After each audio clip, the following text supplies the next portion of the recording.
Hello guys and welcome back to Tech Studio channel. Today we are going to be learning how to create WhatsApp group.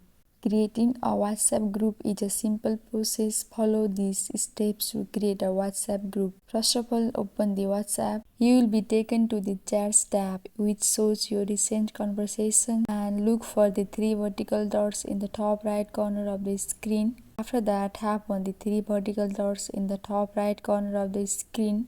In the menu, tap on New Group. You will be prompted to add participants to the group. You can start typing names or select them from your contact list. You need to add at least one contact to create the group. After that, enter a name for the group. You can either choose an exciting photo or take a new one.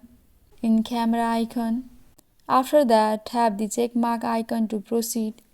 You have successfully created a WhatsApp group. That's it guys. I hope this video was helpful for you. Please like and subscribe the channel and also don't forget to press the bell icon. Thank you.